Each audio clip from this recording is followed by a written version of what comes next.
on the most glorious day of Sri Nrsimha-Chaturdashi, the appearance day of the Supreme Personality of Godhead, in that most inconceivable, unexpected, energetic, powerful, angry form, half man, half lion.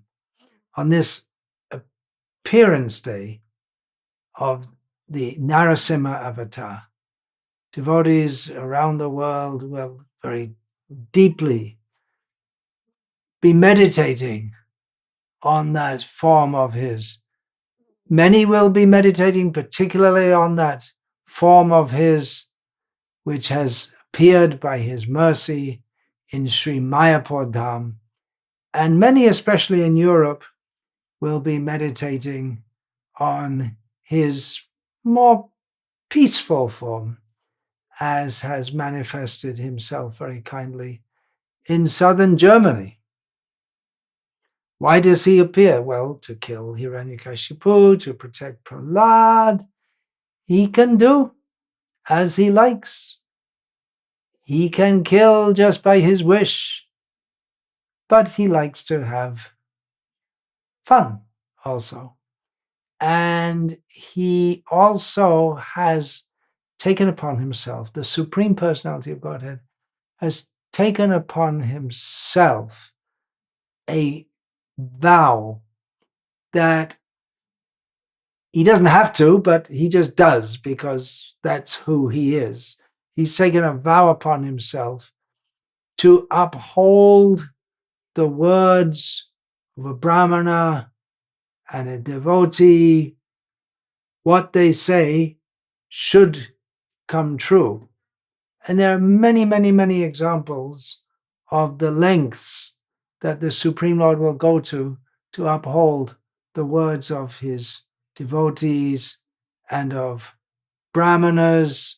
A very famous example is of Bhishma Dev, who had vowed to kill Arjuna the next day in the battle, knowing full well that the only way that this vow could be broken would be if Lord Krishna was to break his vow to not fight, not take up any weapon in the battle.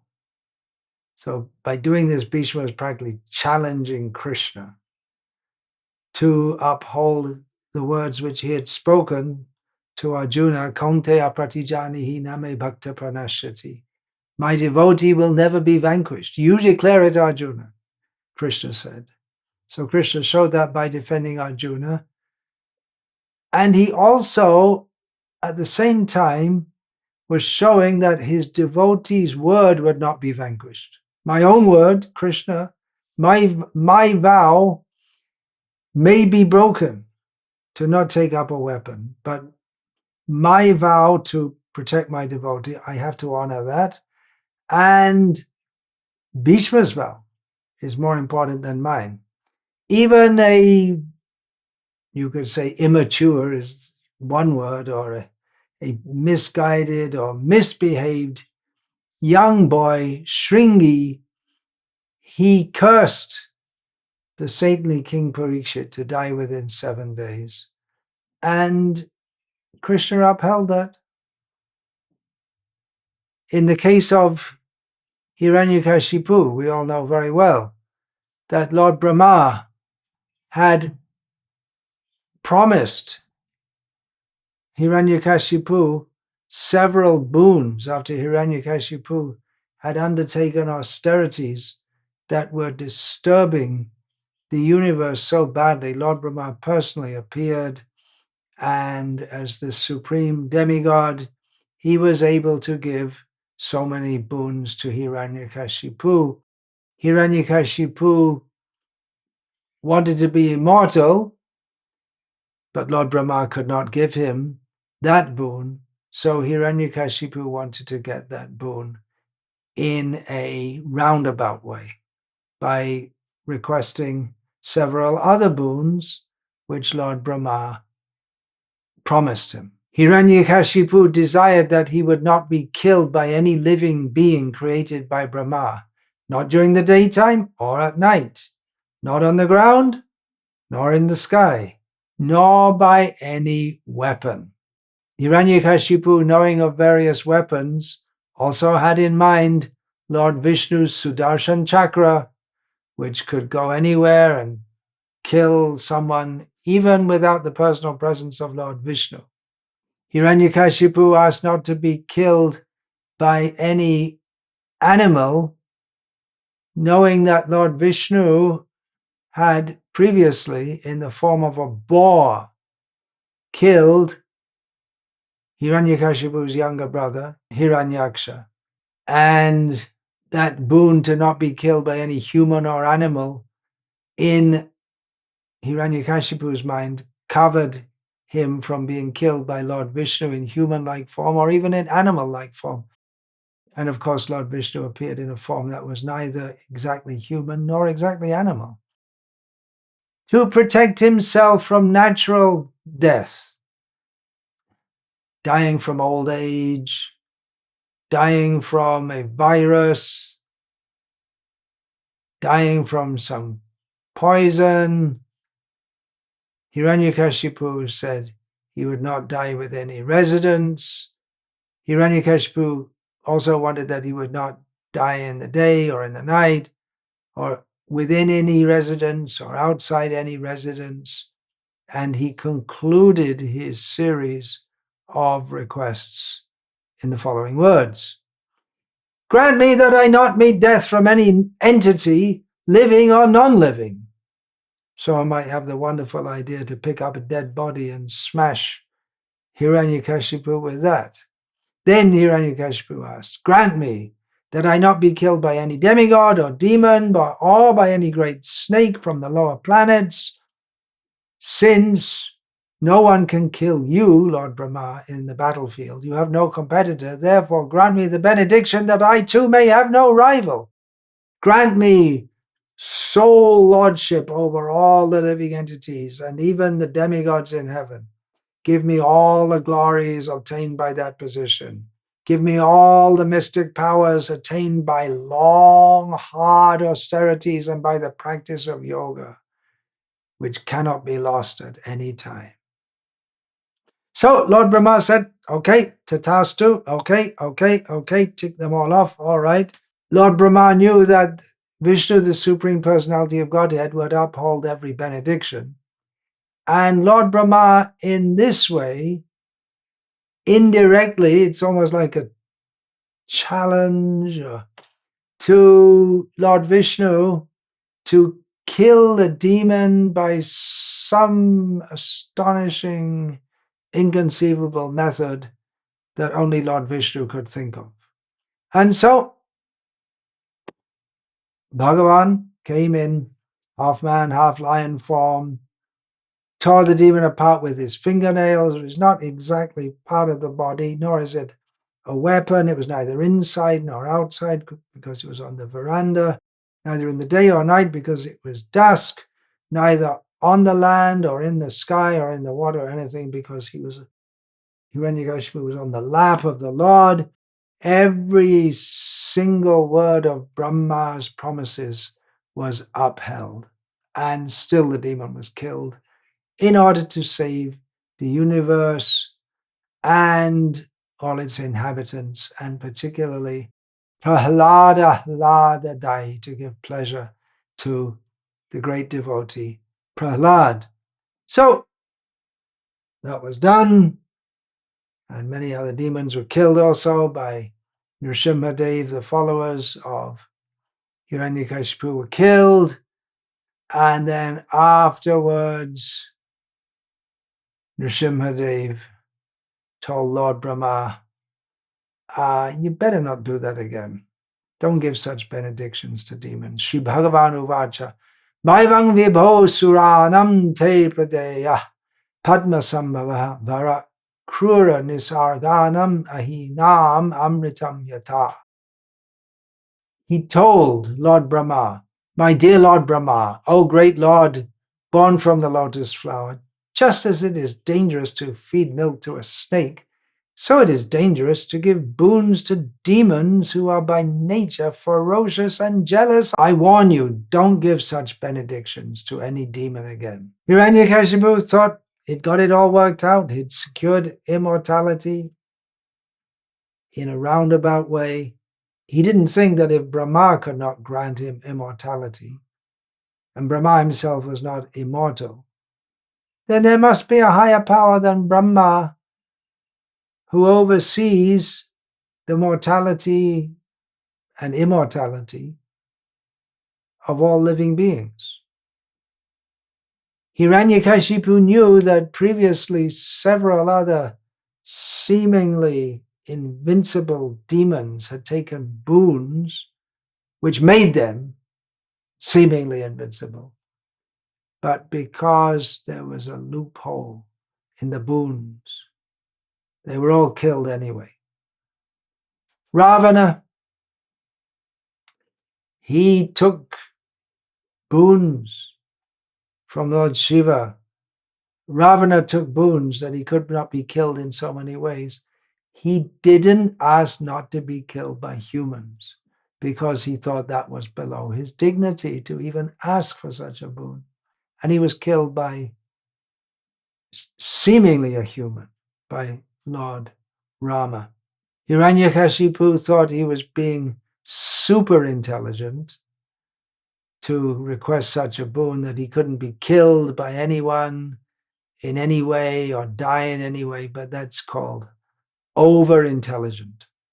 Now, I'd said that Lord Vishnu upholds the words of his devotees, even their boons, which seem to make the demons immortal. There are several instances, and I'll just go through them, which Hiranyakashipu may have had in mind.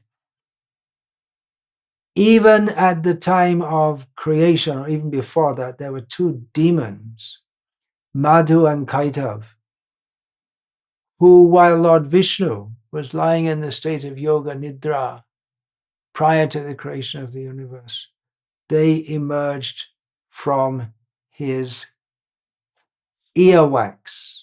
From his navel, the lotus came, upon which Lord Brahma, the creator, was contemplating the creation of the whole universe.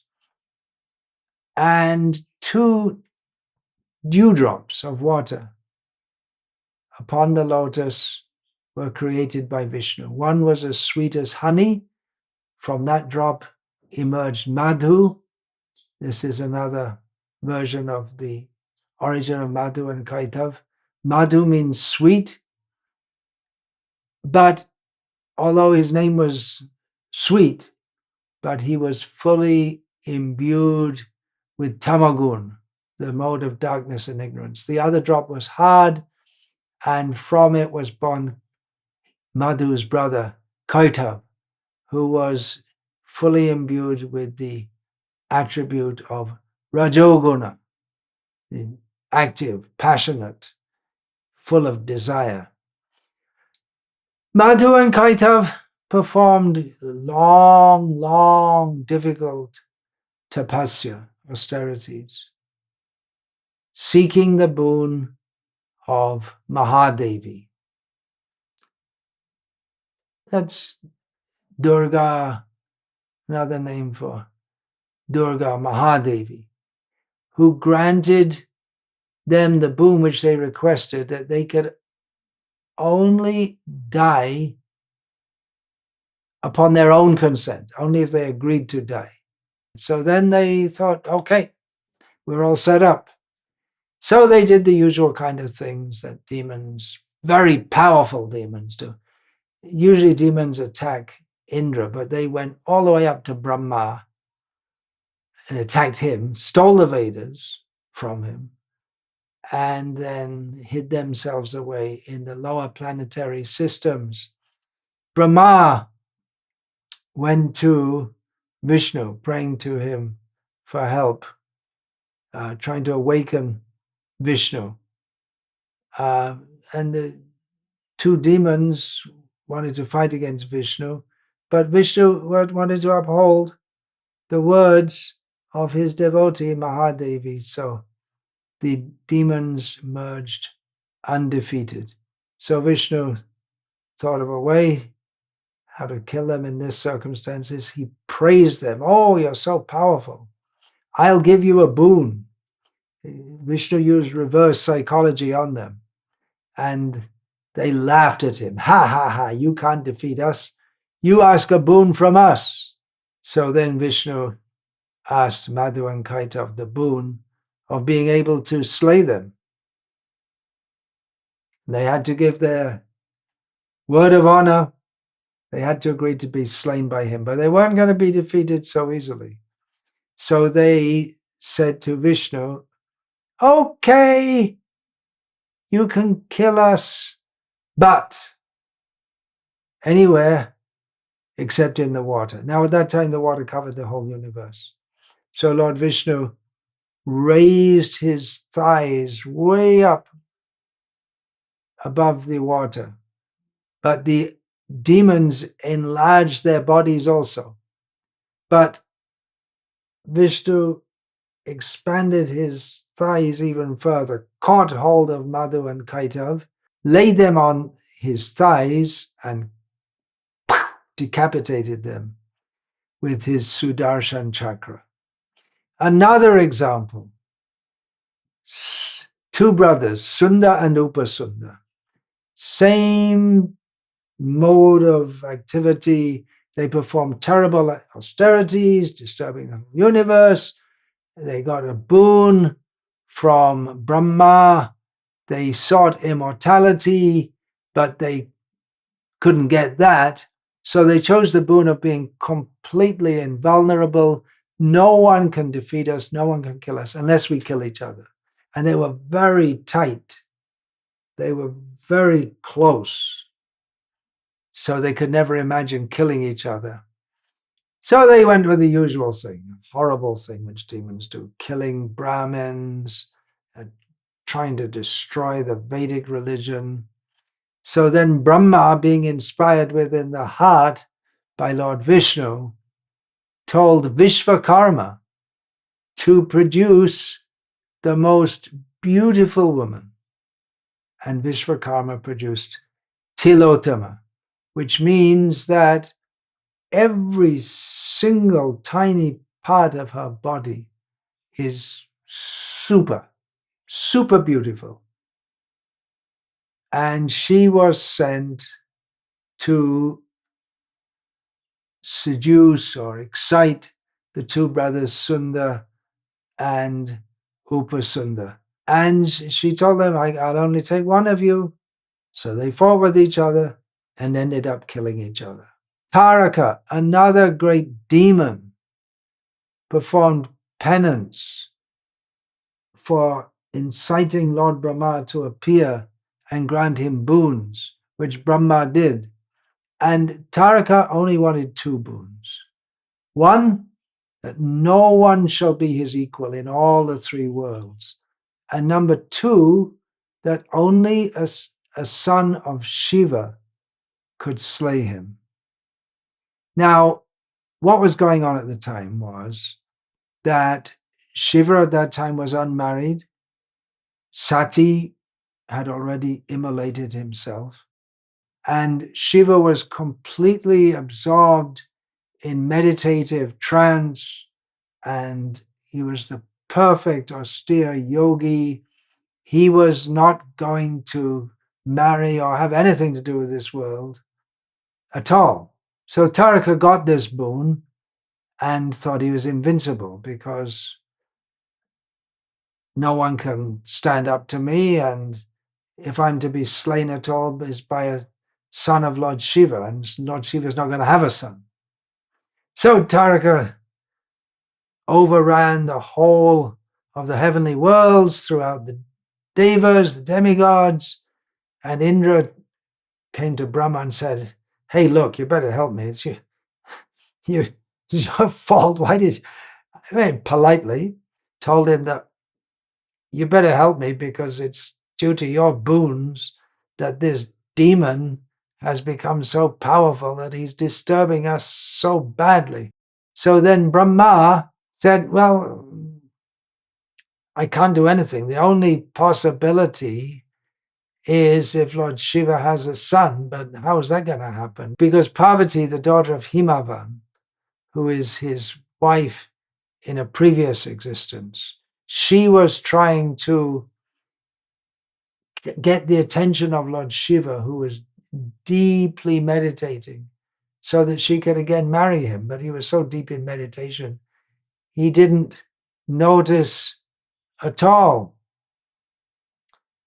And so Indra did the usual thing, sent along Kamadev, Cupid, along with Cupid's wife Rati. Rati means, Kama means sexual desire, and Rati also in another way means the same thing. So they attempted to agitate the mind of Lord Shiva. So the usual thing, they brought a bunch of apsaras, they brought spring personified, music, and then Kamadev, boom, shot his flower arrow at Lord Shiva, and Lord Shiva felt this energy attacking him in the form of attraction toward Parvati. But then he saw, that's Kamadev, and Shiva thought, I'm not going to be agitated by him. And in anger, just by his glance, Lord Shiva destroyed Kamadev. He destroyed his body. So Parvati, it's a long, long story with so many this and that, and I'm just making it short. But Parvati eventually, by performing Sophia Tapasya, austerity, was able to secure the hand of Lord Shiva and married him. Then Kartikeya was born to be the commander-in-chief of the demigods, and as the son of Lord Shiva, he slayed Taraka.